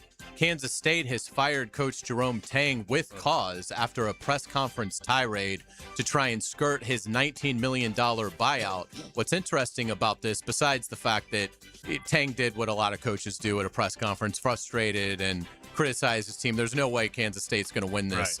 Right. They're going to have to pay him the $19 million. But with Tang gone, the Wildcats are turning to former UNF coach Matthew Driscoll to serve as interim. Driscoll, of course, left UNF to go be on Tang's staff this offseason. Now Tang's fired. Driscoll takes over as an interim, so we'll see what he can do, but tough spot. Yeah. And now Matthew Driscoll is going to have to look for another job. Yeah, that 2 storylines there. The second one's the first one I thought about. Matthew goes up there, if not to end his career, to coach for a while there, and now that staff is going to get fired, you would think. So I hate that for Matthew. He's one of the all-time good guys. But I like the fact that he's going to lead a team for a while. The problem is a good league now. It's a really good league. He's got a struggling team in a good league. But look, he'll breathe some positivity into those guys, and we'll see what happens. But yeah, certainly not what that story is of local interest because of Matthew Driscoll, and certainly not the journey he expected when he headed to Manhattan for sure. Yeah, let's get it to the NBA. Energy and effort seemingly was there for the All-Star game. I didn't watch it. But it seems like that's what the analysts are saying, that the energy and the passion was at least improved from what we've seen in previous years. It did feature a new format, 3 teams playing in a round robin, a young American team, a veteran American team, and then a world team. Anthony Edwards was MVP. Yeah, I watched some of it. I didn't watch all of it, but Anthony Edwards hit a shot that looked like his American team would beat the other American team, and then De'Aaron Fox at the buzzer, I was watching then, by the way, hit a shot to win. But I will say this. It was a goofy format because you had to kind of figure it out. If you weren't paying attention, you had to figure out how they were doing it. But it's the most I've watched NBA All-Stars try to win in many years. That's your point, and I agree with it. They were trying to win. The NBA, I mean, LeBron was playing as hard as you'll ever see him play. They were obviously trying to win at the end of the game. And so, and that was cool. Again, maybe this is what it'll. I still don't understand why you can't just go east and west and tell them to try hard. It still seems to me that would work. I understand why the Pro Bowl you can't hit. I get that. I don't understand why basketball teams can't play really hard. I've never figured that part out, but at least based on maybe because of this format, I agree with what you read. Watching it looked like they were trying to win. Yeah, let's get to the PGA Tour. Colin Morikawa birdies the final hole to win at Pebble Beach by a shot, finishing at 22 under to pocket $3.6 million. This was a signature event, the first one of the season on the PGA Tour. Scotty Scheffler fired a 9 under 63 on Sunday to finish tied for fourth. Yeah, there were a lot of guys at 20, Scheffler among them, and you wondered if Morikawa could pull ahead. He got to 21. Then there were two of them at 21. I'll give him credit. And I was watching live on 18. It's a par 5. He hits a great drive. He hits a good second shot, but he hits it into the fringe. Almost looked like the rough. And there was a high fringe on the right side, and he needed to get down in 2 for the birdie and the win. And he putted it. Did you see the highlights? He's in the fringe. Were you watching JJ at any point by any chance? No. He's in the fringe. And they said, I think he's going to putt it. I'm thinking, he can't putt that. But he's not been, his wedge game has not been very good. And they said he lost some confidence in it. So he putted it out of the fringe to about 6 inches. Wow. Tapped it in for the win. It was good theater. Pebble's so beautiful to watch. I mean, just Pebble's Pebble, right? But it was great theater, and it was a great win for Morikawa. Let's get to NASCAR. Tyler Reddick wins the Daytona 500 in a car owned by Michael Jordan. Reddick didn't lead until the final lap. Yeah, he passed Chase Elliott at the very end, and there's a lot of drama. I mean, again, we talked about it earlier on the 25th anniversary of losing the great Dale Earnhardt. A dramatic finish, and congratulations to Harden and to Michael Jordan, by the way, who's taken ownership. Remember, he sued NASCAR. He's taking it very seriously. So a good win for the former NBA star. Absolutely. We will get you out on today's musical nugget. Thank you to Frangie for the assist on this one, because this week, back in 1987, Bon Jovi's "Livin' on a Prayer" reaches #1 on the Billboard charts. The song has become the band's anthem over time, which is interesting because it wasn't the first single released on this album, Slippery When Wet. That was You Give Love a Bad Name.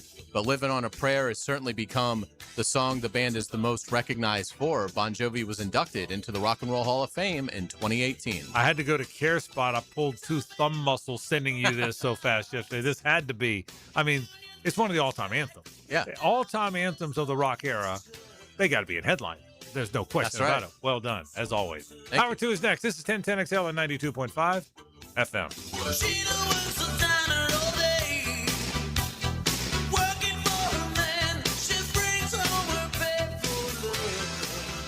May I speak? You have my permission. My sensors indicate the presence of aliens. How many? 1010XL. This is imperative. Imperative indeed. The Frangie Show from the Harold and Harold studio. Don't settle for less than you deserve. Bro, have you heard about the hottest and newest sports league in town? Vanguard Sports League isn't just VIP, it's the standard. Smoke-filled tunnel intros, cool benches with canopies, big scoreboards, championship rings, and convenient locations all across Jacksonville. Oh, and mascot potties there hyping everyone up every game. No wonder it's the talk of the town. Spring and summer registration now open. Search VanguardSportsLeague.com today. I'm Holt Harrell with Harrell & Harrell. Choosing a law firm after an accident is an important decision. So how do you decide? With so many messages on air, I know it can all sound the same. At Harrell & Harrell, we believe what sets us apart is our commitment to you.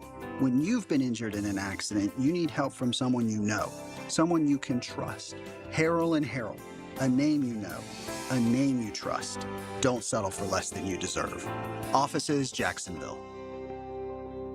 He tackles talk radio like a middle linebacker in the gap. I tell it like I see it, and I see it like a middle linebacker. Tommy Mack. Fridays on Jaguars Today. Unsealed by renewal by Anderson Custom Windows and Doors on 1010XL. For nearly 60 years, Green Acres Sporting Goods at the corner of Normandy and Hammond Boulevard has been Jacksonville's trusted name for the outdoors. From archery to hunting and fishing and more, their expert staff helps you get it right the first time. Right now, stop in and try the newest bows by Hoyt and Matthews and get dialed in before spring. Gear up today at greenacresporting.com. Lauren Brooks here for Terminix. When pests invade your home or business, you don't just need them out, you need them out fast. and you need to keep them out. At Terminix, they'll show up for you and eliminate pests quicker, just like they did at my house, because they care about what matters most to you. When pests show up, so does Terminix.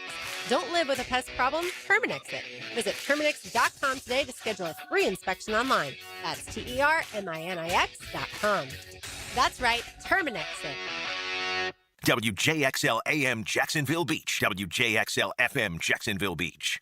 Instant Keys is turning 25. A quarter century of saving the day when your keys mysteriously vanish. Seriously, it was just in my pocket. Or when that remote fob decides to quit working. The dealership is such a hassle. For 25 years, Instant Keys has been the go-to locksmith service for car keys, house keys, transponders, re-keys, and even high-tech smart locks. You don't have to go to the dealer. Instant Keys comes to you for honest, professional locksmith service. Use Instant Keys. Today's restaurant of the day, Flame Broiler, the Rice Bowl King. Try their new char wings. Char-broiled, never fried, grilled to perfection. Available as a 3 or 10-piece side combo meal with rice and a drink. Order today at one of 5 Jacksonville Flame Broiler locations. Mark Watson here to tell you a little bit about hardballcreative.com. It's your online promo haven with thousands of ideas on how to promote your company. We're open 24/7, 365. Hardball Creative.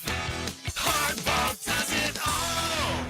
Hey, it's Angela and Brian Wall. How many companies do you know in this day and age that actually want their potential customers to call their competition and get quotes from them? That's what WonderWorld wants you to do. WonderWorld knows there are other window companies out there, but we also know those other guys. When compared to WonderWorld, they can't offer you the quality at the price that WonderWorld can. And with Window World, you get the absolute best guarantee there is in the window replacement business. If anything goes wrong with your new Window World windows, 5 years from now, 10, 15, 50, Window World and I will be there to fix it for you. You get peace of mind with Window World, and to top it off, Window World windows increase the value of your home. So look what you get with Window World. Quality windows, low price, the best guarantee in the business, energy savings, and an increase in the value of your home. A win-win for you. Call Window World today and get your free in-home estimate, or see them online at windowworldneflorida.com. Window World. Simply the best for less. Thank you for your business. Window World also offers energy-efficient doors. I'm Max Fink with your 1010XL Southeast Orthopedic Specialist local sports update, brought to you by Hall & Sons Plumbing. Colin Morikawa took the victory at the AT&T Pebble Beach Pro-Am, the PGA Tour's first signature event of the 2026 season. Morikawa's 22-under score was his first victory since the 2023 season, as he edged out Min Woo Lee by one shot, birdieing the 18th hole to once again reach the mountaintop. It's 58 degrees at 5 o'clock. Time and temp, brought to you by Bueller Air and Plumbing. Stay cooler with Bueller. 1010XL, presented by Farah and Farah, exclusive injury law firm of the Jacksonville Jaguars. Focused, fueled, fearless, Farah. It's a Best Bet Monday on The Frangie Show with fantastic locations in Jacksonville, Orange Park, and St. Augustine. It's Best Bet. We thank our friends from the Best Bet again. All kind of fun stuff going on. Weekend weddings this Friday and Saturday at all those Best Bet locations.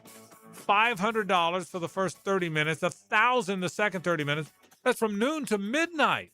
So head over to one of those 3 great Best Bet locations. You'll be awfully glad you did. Frangie and Carline and LaSelva. Oh, JJ, pitchers and catchers. Pitchers, catchers, outfielders, infielders, batting coaches, third base coaches. They're all there. JJ, they're all there now. Now, first game is in 4 days, something like that. think. Yeah, before even this weekend. Yeah. I actually was locked into college baseball this weekend. You watched a You'd little be college proud ball, of me. did you? Yeah. I watched the Hurricanes on Friday night. Yeah. And I turned it on Saturday or Sunday, and they were up like 9 in the third inning. And I'm like, I don't think I need to watch this. And then I looked at the score later last night, 27-3 final. They're hilarious sport, college baseball. We had a kid hit 3 grand slams on Friday night for Baylor. Well, Baylor had a guy spectacular. Baylor hit a guy who hit 3 grannies. Did you see Justin Ford, the Seton Hall player? What he did? Unfortunately, we talked about that on prime. Oh, you did. Did you see the story? I did not. So Seton Hall is playing. They're playing Boston College in Puerto Rico. Okay, and a Seton Hall guy hits a home run to give Seton Hall the lead. As he rounds first, and he looked back to celebrate with his teammates. It wasn't obnoxious or anything. See, I haven't seen it. No, he just turned around. Okay. Have you seen the injury? If not, do yourself a favor. I don't. Okay. I'm that guy who still hasn't seen the Louisville kids injury from back in the day. I refuse to watch that Right. stuff. So anyway, he turns around as he rounds first to jump up and celebrate with his teammate. Again, it wasn't obnoxious, right? He was celebrating with his teammates, came down on his ankle, and it shattered. I mean, it almost looked like the ankle was made out of rubber. It was awful. Which I didn't know the rule. Yeah. That you can bring a guy into the game because if you don't touch home plate, I don't care if you hit a home run, it doesn't count. Yeah, you can because so he hurts he blows his ankle. And did you hear the broadcast? I heard that they said the same thing I just did, basically. Yeah, the broadcast said, "Hey, if he doesn't cross home plate, it's not a home run." Well, you can put a pinch runner in, which I didn't know that. Yeah, and he can pick up running for some, which is a good rule. And by the way, I would like to think if that wasn't the rule, the Boston College coach would go out there and say it's a home run. Right. Yeah, I mean the kid had a home run. But anyway, shattered his ankle. Here's the thing: he's going to be out for a year or whatever. Then they lost the game. BC came back and won the game, so it didn't. So, but it was an awful injury. So, but I like that they have random. They're in Puerto Rico. Yeah, oh yeah. Like Jacksonville this weekend has a big tournament. Yeah, at the baseball stadium. They have like LSU, Notre Dame, Indiana. That's exactly. It's pretty big deal. It's UCF's there. LSU, Notre Dame, Indiana, UCF. It's the Jack's Baseball Classic. They did it last year too. They've had some. Alabama was there. Yeah, and Auburn's been there. So it's been it's a great event they put on at Five-Star Ballpark. But I'm like you. I watched the Gators. The Gators lost to UAB on Friday, but then came back and beat them twice.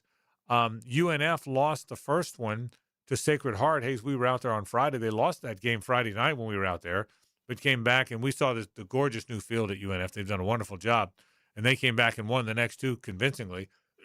JU was playing Rhode Island. Now, usually when you play the northern teams, they haven't practiced as long as you win, but you still JU won all four and blew them out. So I got a hunch JU UNF might be pretty good. They might both be pretty good this year. We're gonna when they have a rumble, we'll be out there like we always are in the baseball rumble.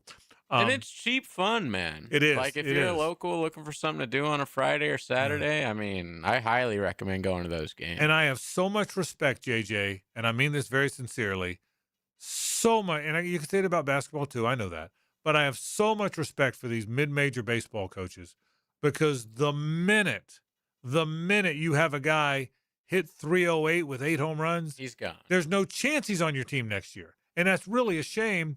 And both Joe Mercadante, the relatively new North Florida coach, and our friend Chris Hayes, the longtime JU coach, both understand that. They understand that's the game. You know how you almost recruit now. And Hayes, you and I have had this conversation with basketball. You almost recruit the kid now as a stepping stone. A stepping stone. That's really what's happening. Come here, and then you can go to LSU. Correct. You go get a guy and say, "Listen, you come here, you hit 11 home runs for us, and you're at LSU next year, and we'll help you get there." Right. I mean, it's crazy, but the world is. But yeah, I watch a lot of college. I'm like you, JJ. I love college baseball. I'll watch college baseball if it's one of those three teams.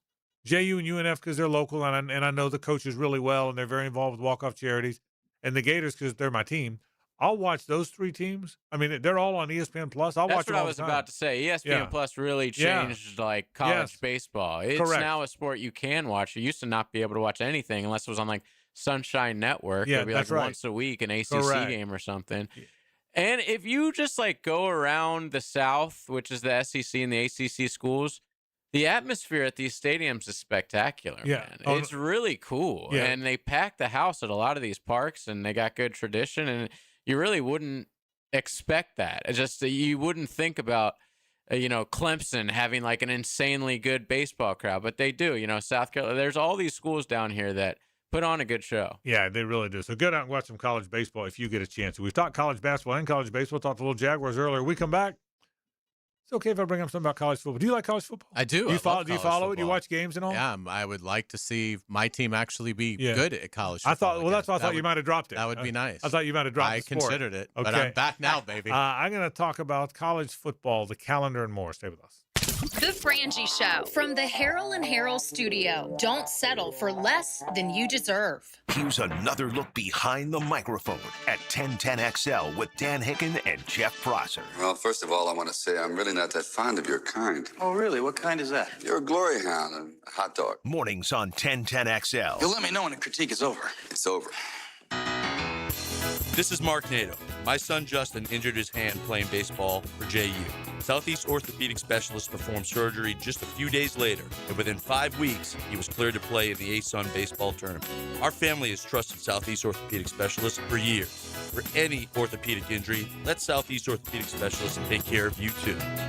Relieve pain and get back to life. Southeast Orthopedic Specialists.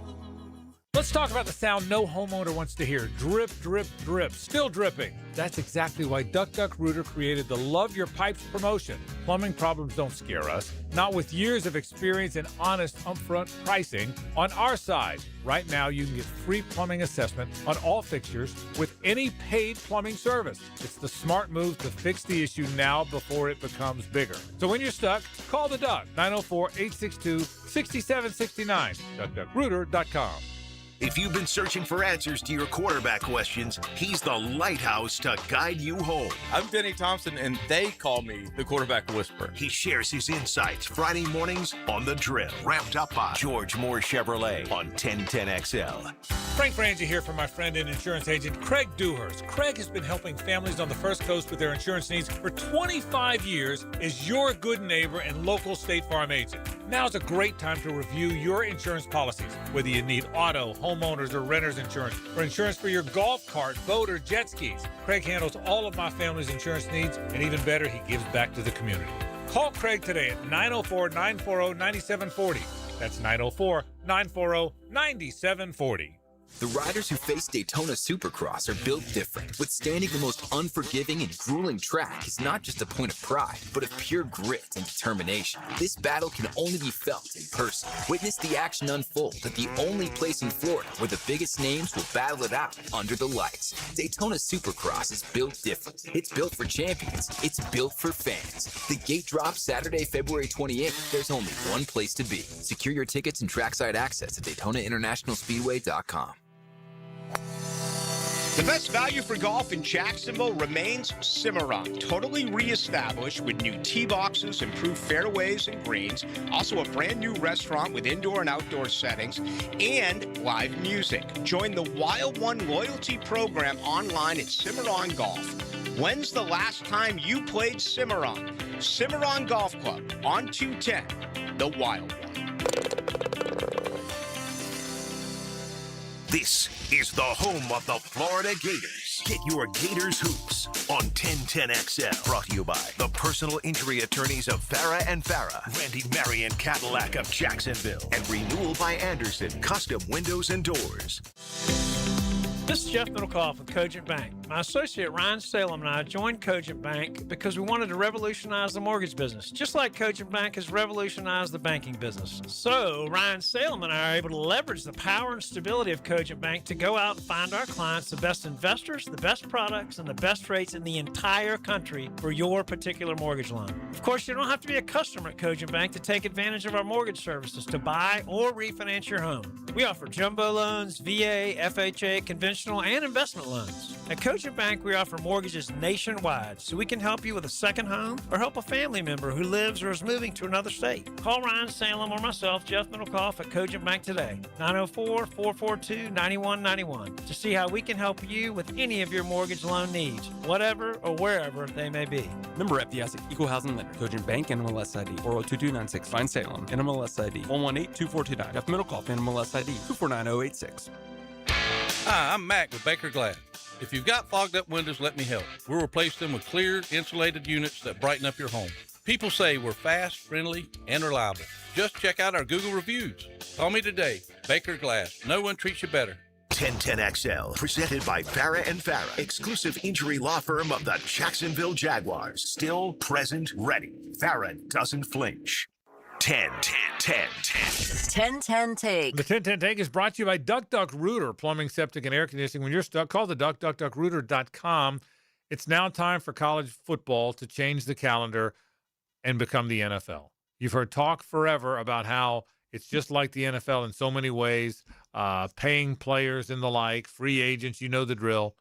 Well, now they've got it so messed up now that it's hard for coaches, it's hard for players, it's hard for everybody.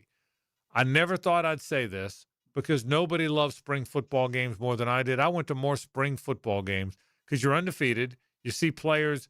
You can't wait to see them play. Everybody's in a good mood. The weather's good. You might walk over to the college baseball game right afterwards. I've loved it forever. And then at the end of the game, you see some of the walk-ons or young players that you didn't know, and everybody gets the awards, and it's always a good thing. But it's now antiquated.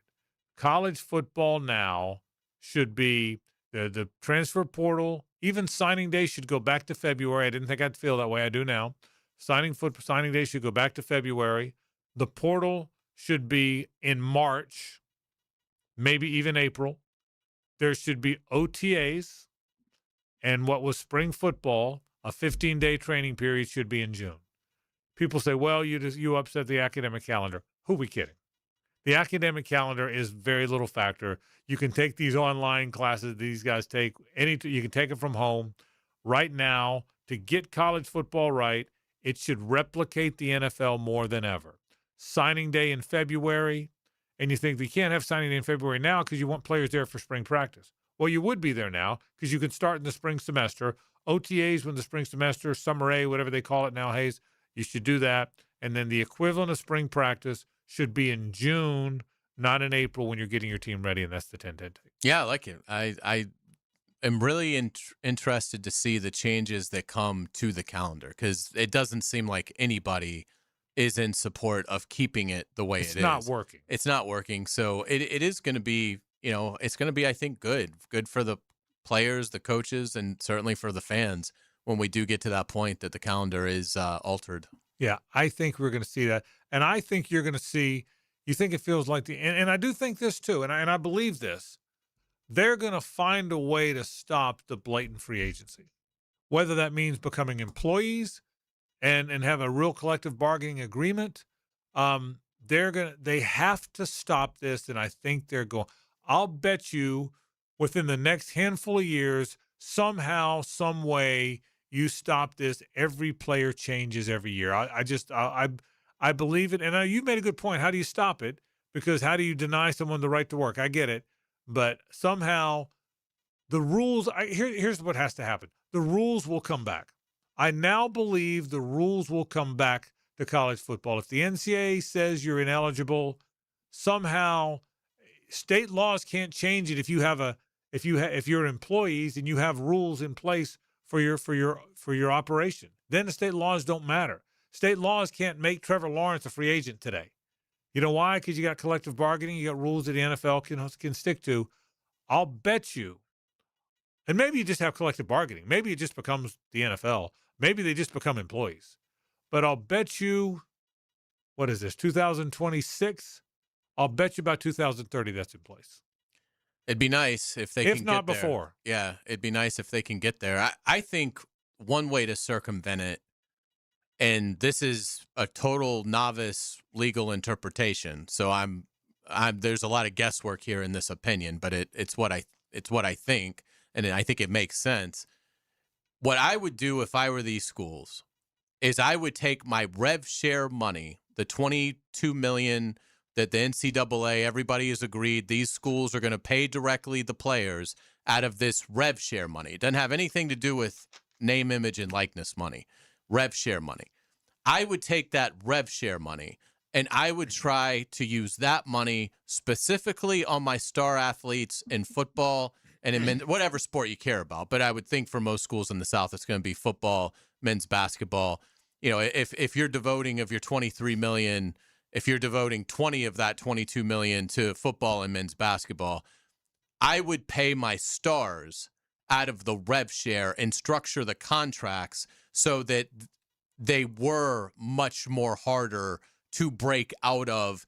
Not saying they couldn't transfer, but it would be harder to transfer. The year 2 payments would be higher than the year 1 payments and things like that. Put in buyout stuff, put in some protections. Whereas I think the NIL contracts are always going to be incredibly flimsy. So pay your secondary wave guys out of your NIL, pay your stars out of your rev share, and I would think you'd be able to structure the rev share contract because that's just school and player. That doesn't involve a car dealership or anything else. That's what I would do and see if that can stick, have a little bit more of a legal foothold than the NIL, which we've seen means absolutely nothing. Well, the case study, Hayes, to your point, is Damon Williams, the Washington guy. He was getting $4 million from the school, not from NIL. He was getting rev share. And for that reason, when he said, I'm leaving to go to LSU, they said, no, you're not. And we've got this $4 million. And to your credit, you've always made that point. There's a difference between money the school pays you and money that Joshua Ford pays you. And so you're right about that. But I will tell you, I'll go back to what I said 2-3 weeks ago. I'll bet you we get to multiple year contracts. Not only get to multiple year contracts, but get to where we eliminate the 1 year contract. That's the key. If everybody's got to sign a multiple year contract, the only hole in that I have is what if you truly are down to 1 year left of eligibility? Does that mean you can't change teams? And it might mean you can't, by the way. In the old, and I say the old days, I don't mean that old. I mean, 15 years ago, you had to sit out if you transferred unless you graduated. Then if you graduated, you were a grad transfer and could play right away. Ryan Smith, the Utah player, went to Florida and helped them win a national title. But that's not such a bad rule now. You know that? You can only sign a 1 year contract if you have graduated from your first school. I love it. So 2 year, as you get to this, because it's got to stop. They've got to find a way to stop it. I know. I understand the horse is out of the barn and it's hard to get him back. I get it. I understand that. But we can't keep having this. We cannot continue to have a player play it. What's TJ Finley going to play at his sixth school? Is it 6? Something like that. We can't have that. Every contract's a 2 year contract. But back to the calendar for a second. I'll bet you we get to where there's no spring football, there's OTAs, and the teams. Now, that probably eliminates the game because I doubt you're going to play a scrimmage game at the end of June. And I've always believed spring games are really more for the fans anyway. The first 14 practices are for the team and the coaches. The game's for the fans. And the downside is you'll lose that. But even that's kind of lost its luster, don't you sense? I don't know why, but Florida plays their spring game on the 11th. Back in the day, that would be the only thing I was excited about going to in the whole spring. It's lost its luster. It's hard. You would think it would have more luster because practices now aren't available to anybody. You used to be able to, when Steve Spurrier was there, everybody could go to practice. Everybody went to practice. Everybody went to the spring game. I don't know that you'll ever get back to that. Yeah, I'll be interested in seeing, at least from Florida's perspective, what the orange and blue game looks like this April 11th, because they did have the game last year. It wasn't televised. Again, some programs didn't have a spring game at all, but that seems like you wouldn't do that now in light of there not being the post-spring portal window. So you don't have to worry about your players getting poached if they have a big time performance in the spring game. But I am interested in seeing, because I think for Florida, it's going to be, I don't know that they'll get 60,000, but I would be surprised if they don't get 45,000 in the Swamp, because I think people are excited about John Sumrall. They're excited about this quarterback battle. They're excited to see, some of the star players that Sumrall was able to retain. So I don't know that I would say I think it's losing luster. I think it was if the post-spring portal window was still in play, yeah, I think it would really be losing luster, because I think there'd be even more schools that are like, we're not going to have a spring game and put our roster, on display for every other program to then come and throw money at. But I think in light of that going away and now knowing that your team is your team, yeah, I hope that, I'm not sure that I haven't thought that far ahead, but I may go to the orange and blue game this year. It's always tough because it's the third round of the Masters too. Right. So it's hard to, do both. But I would think that in Gainesville, there's going to be a lot of excitement for the orange and blue game this year. Yeah. And by the way, all these spring games still draw. I just think the whole thing is lost. Spring football, the whole thing has lost a little bit of luster. I think they're going to draw. I don't think there's any question about that. We'll just see what winds up. But they've got to. I believe in all my heart they've got to find a way to change the calendar. I believe that more than I've ever believed it. and I hope they do. We'll take a break. More in a moment. Stay with us. It's the ride home with the Frangie Show from the Harold and Harold studio. Don't settle for less than you deserve. What are the many ways to experience 1010XL? Why don't we just take it from the top? Twitter, Facebook, Instagram, TikTok, YouTube, at 1010XL. Tara Lagaman for Local Fair Jacks. It's our go-to for local produce, eggs, and meat. You pick exactly what you want each week online, straight from local farmers. And knowing where your food comes from matters. Visit localfairjacks.com. This is Hayes Carline from my friend Holt at Harold and Harold. There doesn't seem to be enough time in the day to get everything done. Then you get injured in an accident and you don't know what you're going to do. Let Harold and Harold make it easy for you. Easy on becoming a client. You can just text or email if you want. Easy on finding a doctor and getting through the process. Hopefully you won't need them, but if you're ever injured, call Harold and Harold and make it easy on yourself. Call them at 904-251-1111. That's 251-1111. Frank Frangie here. I've been telling you about Stanley Pools for years. But you know my favorite thing about this family-owned company? They take such good care of my pool. All I have to do is relax and enjoy it. Stanley Pools has been the best in the business since 1988, and their weekly maintenance makes owning a pool effortless. You can trust Stanley Pools to build your pool or upgrade it. They've done both for me. Call 904-269-7277 or find them online at StanleyPoolsFL.com. Stanley Pools, a family tradition of fine swimming pools. We're certainly facing interesting economic times. For me, it's comforting to know my money's in good hands with ITP Partners. Jacksonville guys taking care of my Jacksonville money. Experience? Yeah, that's Chris Bryan, Jeff Hartman, Reagan Wright, Dan Abel, Scott Regner, Janice Cobb, and Reed Wingate. They have the expertise and knowledge to take care of your money. For more info, go to ITPPartners.com. ITP Partners, they're my financial partners for life. Non-compensated client testimonial may not be representative of all client experiences. No guarantee of future performance or success. We don't have too many cold nights on the First Coast, but when the temperature drops, you want to hit the heat button and warm up. That's where Florida Home comes in. They're the AC experts in Jacksonville, and the importance of keeping your heating system in good working order is really important. If it stops working when it gets cooler, Florida Home will leap into action and provide you with the best solution. Heater and heat pump repair service and new system installation. They do it all. Just call Florida Home AC at 777-4300, the official heating and AC partner of the Jaguars. If you've been in an auto accident, you can count on the experts at San Jose Collision to return your vehicle to pre-accident conditions. San Jose Collision can also provide a fresh paint job to freshen up your vehicle or completely change its appearance. They can paint and repair all foreign and domestic cars and trucks. When quality and professionalism are important to you, trust San Jose Collision in Mandarin.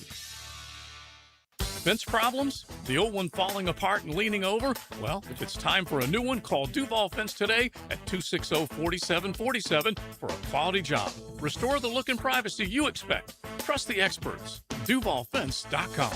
The Florida Forum welcomes world-renowned chef and humanitarian Jose Andres at the Center for Performing Arts March 31st. His impact spans the globe as founder of World Central Kitchen, Presidential Medal of Freedom recipient, and global leader using food as a force for change. All proceeds for the Florida Forum benefit the Women's Board of Wilson Children's Hospital, supporting a new outdoor play area for behavioral health services. Get your tickets now at thefloridaforum.com. Bob Hayes was once considered the world's fastest human. He was an Olympic gold medalist who would then have an 11-year Hall of Fame career as a wide receiver. For a time, he held the world record for the 70-yard dash and is tied for the world's second fastest time in the 60-yard dash. Bullet Bob is the only athlete to win an Olympic gold medal as well as a Super Bowl ring. And he's the second Olympic gold medalist to be inducted into the Pro Football Hall of Fame. I'm RJ Saunders, and this Black History Month profile is brought to you by Instant Keys, fast professional locksmith service. 1010XL, presented by Farah & Farah, exclusive injury law firm of the Jacksonville Jaguars. When it's game time, Farah doesn't flinch.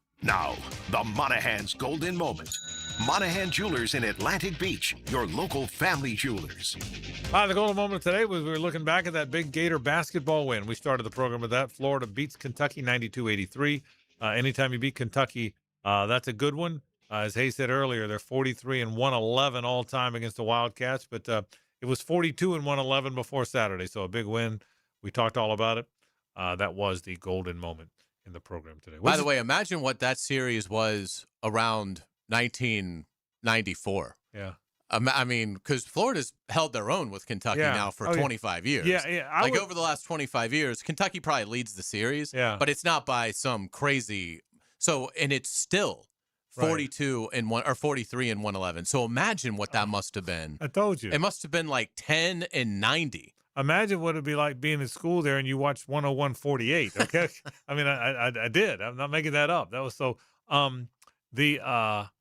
No, you're right about that. I think if you look at this century, the Gators are the better program.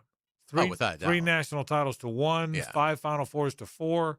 Right? I mean, now Kentucky's put way more people into the NBA and things like that. But if you're just talking about being good college success, well, that is what you're talking about. Then yes, I mean it's hard to argue with 3 national titles and another Final Four and another Elite Eight against 1 national title and whatever else Kentucky's done. What did you think of Aberdeen? How he played and how do you feel about? I think he played really well. He rose to the occasion. He didn't seem at all bothered by the booing. I thought Florida fans were fair. You're supposed to boo the opponent. And so I thought they kept it within the lines of a rivalry, but didn't go overboard with it.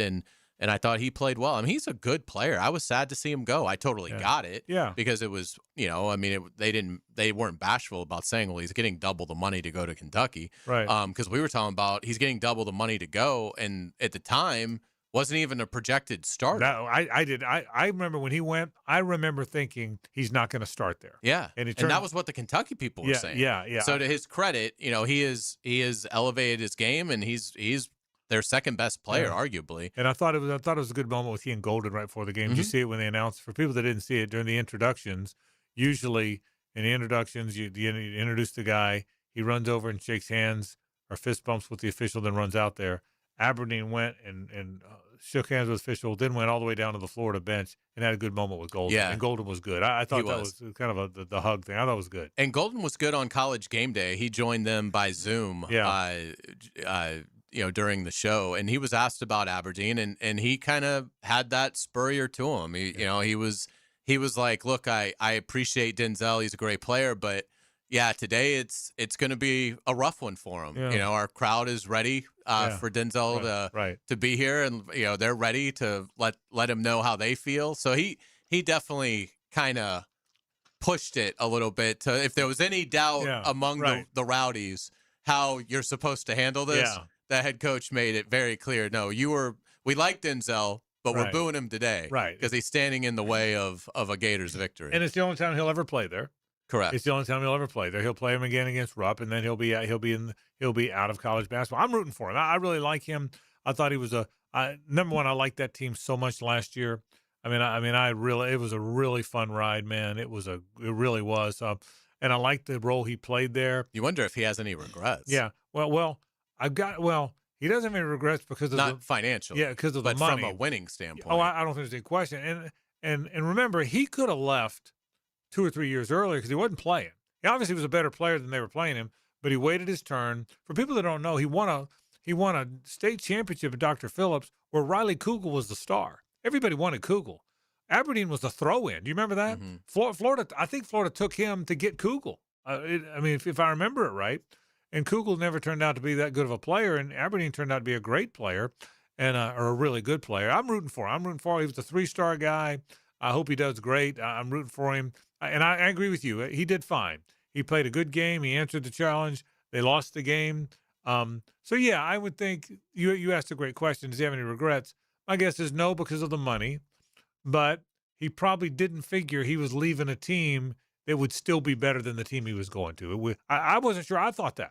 I wasn't sure. Because when he left, you didn't have Boogie Fland, and you didn't have Xavier Lee, and you had Lee because Lee had committed. He went to the portal 2 days after Lee committed. Oh, okay. Yeah, but your point was still the point. So, but I think he's a really good player. I wish they still had him, but if they had him, they wouldn't have gotten Fland, by the way. And so, do I think Fland's a better player than Aberdeen? Probably not. But I think what Florida's doing now is working.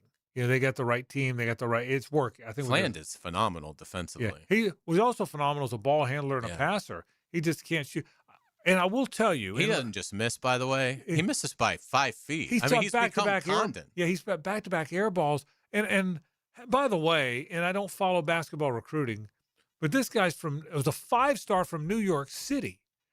How is he that bad? He shot 34% from three-point land for Arkansas last year. It's inexplicable. That he's that bad a shoot, but his shot doesn't look good. You know what I mean? Yeah. He grips the ball kind of funny. It's a line drive. It's not like he's. I can remember Houck didn't make many threes his first year, but the shot looked great. Right. I don't know if you remember this. Houck was like 50% free throw shooter. Do you remember that? Mm-hmm. 2 years ago, he's like a 50% free throw shooter, and the Jimmy Dykes of the world would all say it makes no sense because he's got such a beautiful shot and the rotation. They're not going in. Well, then he became a good shooter. Flynn's shots don't look good. Yeah, it's an ugly looking shot. So, but anyway. I'm glad Aberdeen played well. I'm glad Florida beat him. And by the way, just for the record, if they played, I think the Rupp game is going to be a tough out for them. But if they played Saturday at Rupp, I'd pick Florida. I actually think Florida's going to go into Rupp and handle them. I'd if they played today, I'd pick Florida. I think Florida's the best team in the league. I actually think they're the best team in the league by a little bit of a gap. I do too. I think I do, and we're at least of now that could change. Yeah, but I think they're the best team in the league, and part of that is the league isn't as good as it was. You know, last year the league had 2 teams that were Final Four worthy, obviously because they went. Yeah, but, both were 1 seeds. Yeah, but they also Alabama and Tennessee. They had other teams that on the right day could have gotten to the Final Four. I don't think the league has that this year. It doesn't. I think Florida. I think Florida is the only. Certainly the only likely Final Four team, even though I don't even think even the most possible Final Four team. Now, possible is a maybe the wrong word there. I can't see. I would be surprised if anody other than Florida made the Final Four. Yeah, me out too. Of the SEC. Arkansas, I did watch a lot of Arkansas against Auburn. Stephen Pearl suspended their best player, which I give him credit for. He's trying to build a program there and a culture, but so they got. Not massacred, but they weren't really in the game against Arkansas. But I was really impressed with Arkansas. Florida's going to have their hands full with Arkansas and Gainesville. I agree. I'm glad it's in Gainesville. But I would still be surprised if Arkansas won a regional and got to the Final Four. But they're good. Kentucky to me is like Sweet 16 is their ceiling.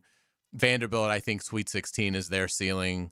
Same. I mean, you look, and everybody else is. Yeah, I'd say really not playing all that well. Texas A&M's falling apart. Right. Georgia's falling apart. They still might make the field. Yeah, but they have no momentum at all. A&M's lost 4 games in a row now. Remember, they were 2 weeks ago. They were they were leading the SEC by a half game. They're now completely out of the race. Lenardi had 11 in. Yeah, 11 teams in. But it seems to your point more. Quantity than quality. Agreed. Whereas last year it was quality and quantity. It was both. Yeah. So Tennessee didn't turn out to be, but Tennessee's got a whole new team. Tennessee, by the way, the Advent kid's good, but they're not getting a lot of freshmen, so they're almost like a mid-major. The whole team's different every year. I mean, at least I'll say this about Florida next year: they're going to need a bunch of portal guys because they won't have any big guys. But I think both Browns will be on the team. I think Alex Lloyd will help them. I think C.J. Ingram will help them. I think the one big guy, the 6'11" guy that plays a little bit at the end of games, Milicic will probably be on the team. So I think they'll have 5, 6, 7 guys that are on the team this year. Don't you sense that? Yeah, and I think Olivier Rioux will win the Naismith Award when he averages 41 points and 29 rebounds and 17 blocks a game next year. Poor Olivier. When it all clicks. Doesn't he have to go somewhere and play?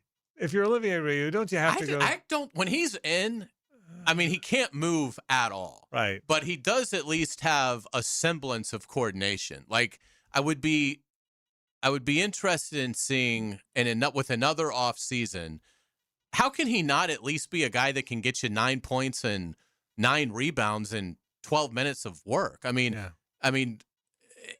it's his size is just striking how big he is, and it doesn't seem like we've seen him go to the floor, get a rebound. We've seen him have a nice putback. We've seen him make a nice pass down to the basket. I mean, this is all in about 90 seconds of time. Yeah, because he only plays now. Tuesday night, he may play 8 minutes. Yeah, and that right, because they may beat South Carolina by 50. Tomorrow night again. Yeah, but I'll say this. I mean, if you're him, nobody wants to never play.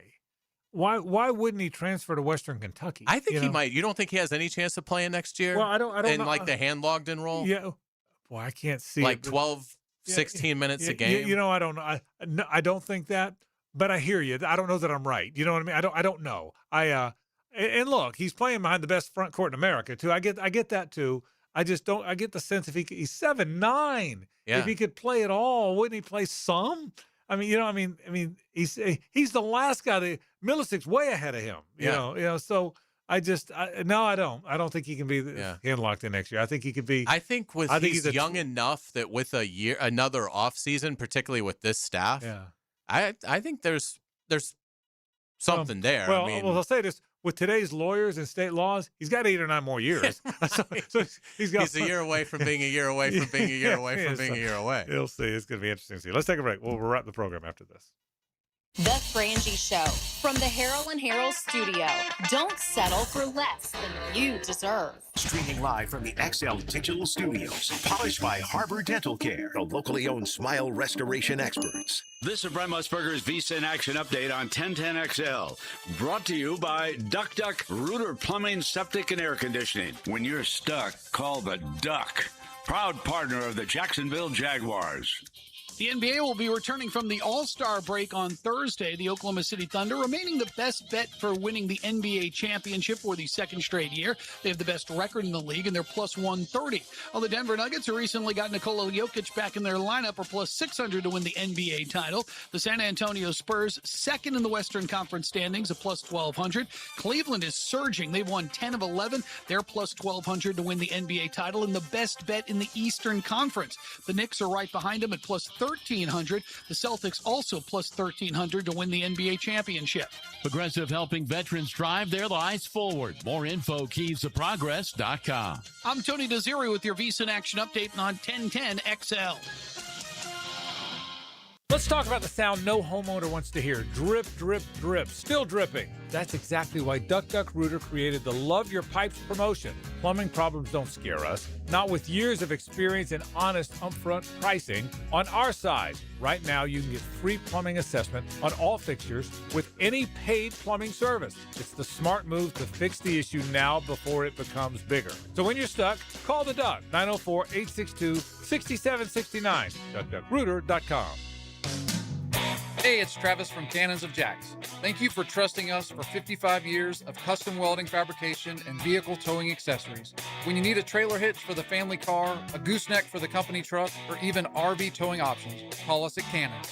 We can do a bumper hitch, fifth wheel hitch, anything for safe, reliable towing. Come to Cannons of Jacks, where service is our #1 priority and we treat our customers as we like to be treated.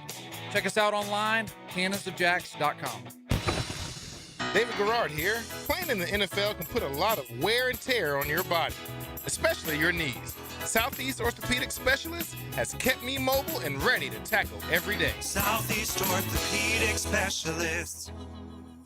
This is former NFL quarterback David Garrard. If your knees have taken a beating and you're finally ready to do something about it, then let Southeast Orthopedic take a look. Come on, do your knees a favor. Southeast Orthopedic Specialist. Looking to elevate your game night experience? Look no further than Best Bet. We're not just a card room, we're your destination for excitement, fun, and big wins. Whether you're a seasoned player or new to the game, we have something for everyone. Join us at Best Bet Jacksonville, Orange Park, or St. Augustine for thrilling tournaments, exciting promotions, and a vibrant atmosphere that will take your game night to the next level. Elevate your game night at Best Bet. Visit bestbetjacks.com to learn more.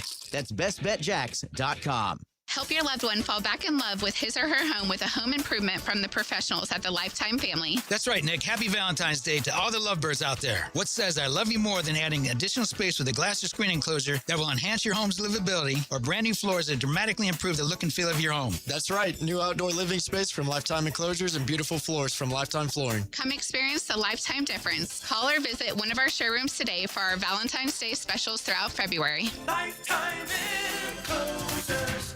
Daytona Supercross. Experience all the high-flying action and side-by-side intensity of Monster Energy AMA Supercross on the most demanding track of the circuit. The gate drops February 28th at the world's center of racing. The high-flying, crowd-pleasing Daytona Supercross is a great event for the entire family. For a chance to win tickets to Daytona Supercross, answer this. Who designs the Daytona Supercross course? Text the designer's last name to 641-1010 now.